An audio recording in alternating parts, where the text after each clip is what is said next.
Hello, and in this video we're going to take a look at some thought processes and strategy in playing Hearthstone.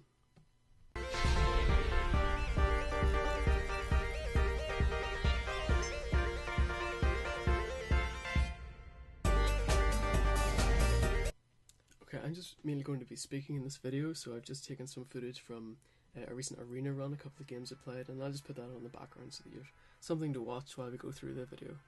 So I'd like to talk about things in terms of two main ways to think about the game, and the first way is like a theoretical or mathematical approach to the game, and this is based on maximising some metric. So let me just take a quick aside to talk about why it works in Hearthstone to maximise a metric. You have three main finite resources in the game. You've got mana, you've got cards, of which you can have 30, and you've got health. I would say that health is the weakest because it's a passive resource that you can't really use to your advantage unless you have a weapon or something like that.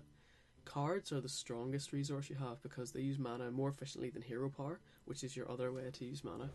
So if we start off with the predicate that all cards are reasonably balanced for their mana cost, so basically any card that has a mana cost will be roughly as strong as any other card with that mana cost, at least in terms of stats, right? Even though some cards see more play than others, there's very few times whenever one card is just strictly better than another. Mainly the differences are situational, and the cards that see the most play are usually the ones that give you the most value in the most amounts of situations. But more or less, cards are balanced for their mana cost in this game.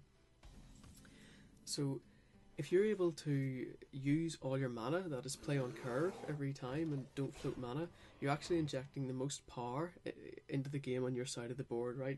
If all the cards have an equal power per mana and you play cards that use all your mana and your opponent doesn't, you've probably put more power into the game on your side. So you can maximize your ability to use all your mana with cards, which is the strongest way to use your mana, by building card advantage and drawing more cards, which is why card advantage is one of the most important metrics and why card draw is one of the strongest abilities. So basically the more cards you have, the more chance that you can use them to use up all your mana and in a play that is still a good play. So with that aside then, what are some metrics that people use in this game? And the one we mentioned there was card advantage. So some people, when they're choosing a play, they'll look at the available plays and they'll work out which one gives them the most card advantage or maybe loses them the least card advantage, and they'll make that play. Another possible one is to maximize your mana usage per turn, so always play on curve as it's called, and playing on curve actually can often maximize both your mana usage and your card advantage because you're normally playing fewer cards per turn. If you play on curve, right, you play like a 5-drop on turn 5, so you're only using one card but you're maximizing your mana usage. That's quite efficient. Another metric some people might use to make a play is by maximizing the board state strength after your play. So they'll envision the play and then they'll count up the stats that are on the board, right? And that will be the amount of power that they have on their side of the board. And it's quite a basic metric, but it's surprisingly useful sometimes. Another metric people try to use is to maximize card value. So this is things like hexing a huge creature or flame striking 4 minions, and they'll hold those cards to get the most value from the cards.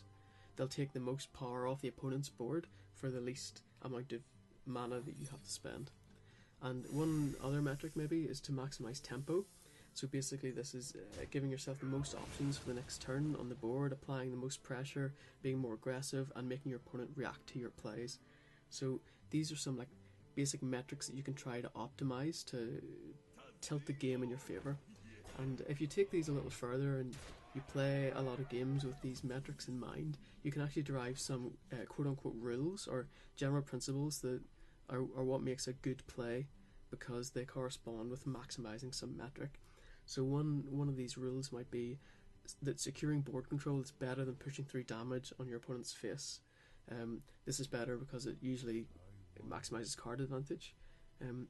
Using your life total versus losing minions to clear the board is a way to make your health resource active on the board, and again you lose less cards, you're building card advantage. Another kind of rule is to draw first because it maximizes your options. If you're going to draw on a turn, you should draw before you do anything else. Normally, some exceptions for cards that interact with other cards. Rules like when to trade. So if you're playing an aggressive style, you will only want to trade minions whenever trading prevents a more valuable trade that he could have made on his turn had you not made the trade on your turn. So this kind of style, playing by metrics and rules, is a really great way to start learning the game and to have success, at least at the lower ranks for sure, and sometimes, you know, even above that. It's good for learning as well because you can learn in a vacuum. You can make these choices based on rules and metrics, based on only the cards in your hand. You don't have to know about learning other decks. You don't have to know what's in your opponent's hand. You just look at the board and you assess these metrics. And this is really, really good in Arena because you don't know what cards your opponent has. At least in constructed play, normally you can work out what deck your opponent's playing and make some assumptions about what they're going to play next, maybe. But in Arena this is much harder because you can have a much broader range of cards that are typically played. So to do well in Arena, you basically pick value cards that are good for their mana costs. Normally these differences are slight, but they are there, and you use them in a way to increase value. So value in this sense would be maximizing card advantage or taking out more mana from your opponent than you're spending to remove it. And this style is pretty good for control decks as well, and one player who maybe was famous for this sort of style, at least early on, was Trump, and he plays more constructed these days, so he has complemented this style, but it's a pretty good basic style. Why this kind of mathematical approach can fail is it's really bad for some sort of decks. So for example, Zoo, you need to optimize different metrics. You want to optimize board control and not card advantage in that deck. And in the current metagame, a lot of decks are win condition decks. These are decks where you want to try and set up a certain board state or draw a certain combination of cards, push through a lot of damage. Things like Miracle Rogue and Ramp Druid, where the metrics aren't that important. What's really important is getting the board set up in such a way that you can end the game quickly. So that's kind of the first metric. And another way to play the game then is a bit like a chess match where both players will plan out potential moves for several turns ahead. Some players that play like this are Hafu and Admirable, or That's Admirable, where they will, instead of relying just on metrics, they'll try and actually plan out their moves for the next turn as well as their opponent's possible moves. So in a bit more detail, what does this technique involve? So basic level is plan turns, so what will my opponent play next, and then what will I be able to play to counter that, and so on, for as many turns as possible. Another thing that this type of play needs to do is consider card interaction. So things like Knife Juggler and other minions, or Gadget Zan and spells. You'll have to think about the ordering of your turn to maximise the value. Sometimes it'll actually mean giving up a weaker turn now so you can have a stronger turn later. So you'd want to hold a card that might be able to be played on curve if you can get more value from that card the next turn. And this is another thing that's true with Coin and Overload. You might need to plan up to 3 turns in advance so that you can use Coin and Overload to give you the most power possible across the set of turns rather than just maximising your immediate turn. And of course you should consider what your opponent will be playing in between as well. So planning several turns ahead is like the first kind of step in this chess game type approach. Another thing is you have a different attitude to your life total. Instead of just using your life total to maximise value, you need to weigh up against surviving burst from your opponent. So if you're playing against a certain deck, you'll know how much burst that deck can typically do in a turn, and you want to keep your life total above that number if possible, even if it means trading off some minions in like a less efficient way than you normally would like to. More advanced things about your opponent's turn then is trying to work out what chance they have of having a certain combination of cards in their hand. If it's the late game and they have a 3-card combo and they only have 3 cards in hand, the chances of them having a combo might be pretty low, so maybe you don't have to respect your life total quite as much. You need to be aware of big turns, so turns where your opponent can play Consecrate or Flame Strike or anything like that. You should always respect those turns and make sure that your board isn't going to be very vulnerable to a certain common play that your opponent might do. These type of players will sometimes bait out cards, So they maybe play their second strongest minion and hope to bait out like a hex from their opponent or something like that. So the next turn they can actually play the minion that would have been a stronger turn on the previous turn. It's kind of an advanced decision making process sometimes. And there's just one other kind of advanced sort of play. Maybe it's too crazy, but we'll mention it anyway. Sometimes your opponent will start to touch cards in their hand, right? You can see them highlighting like cards, and sometimes you can try and understand what style of card they have in their hand by when they go to it. If you play like a large minion and they flick to like a certain card, maybe that's a removal card. Maybe not. It's hard to tell sometimes. Also, similarly, if your opponent holds a card for a long time, you can try and it's normally like a key card, right?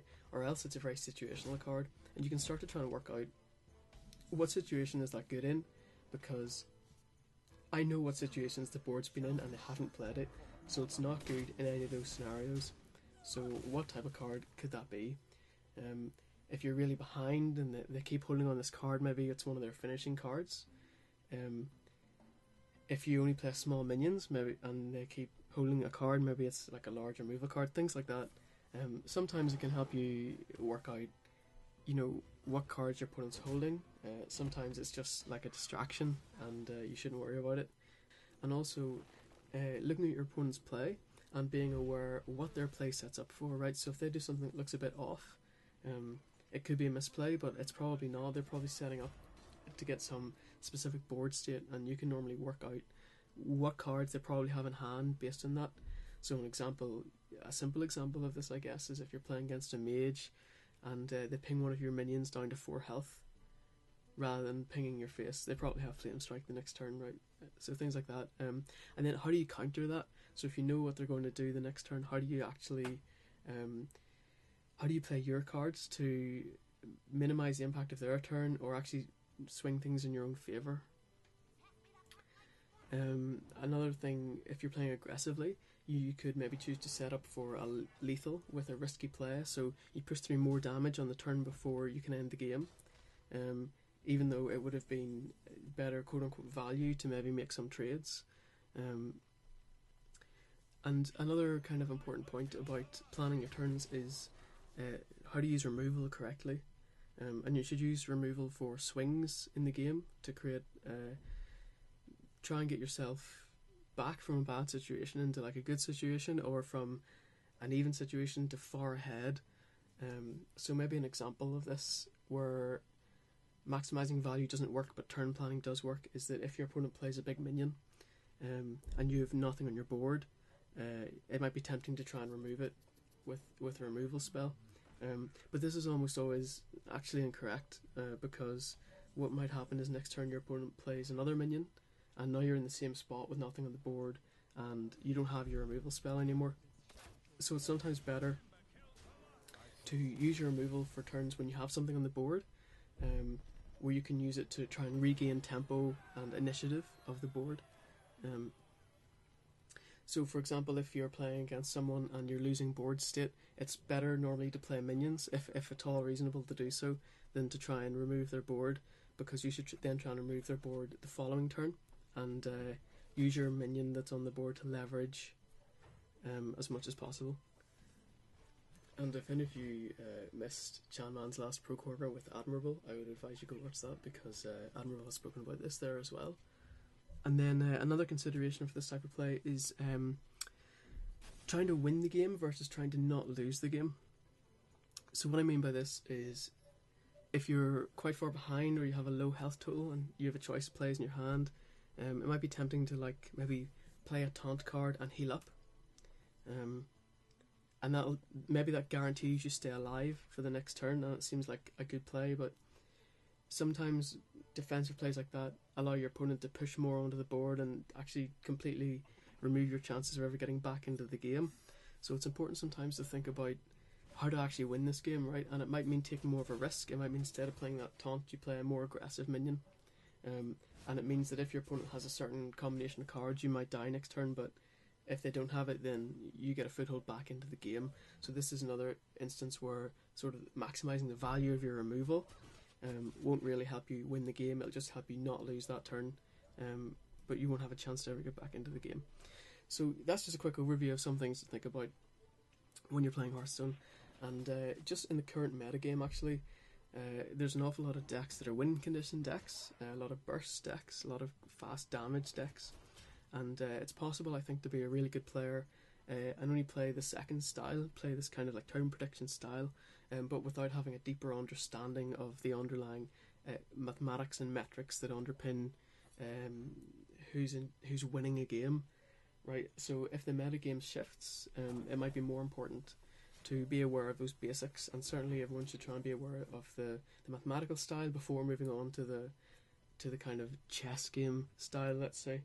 And also, it's really important to be able to use both these styles in tandem, because if you're planning several turns ahead and you have a couple of lines to play, you want to work out which is the strongest type of play. And you'll often use the rules and metrics from the first sort of thought process to actually evaluate which play is the strongest once you've planned it out. So yeah, there's just some overviews on thought process and strategy in Hearthstone, and I hope this was a useful video, and thanks for watching.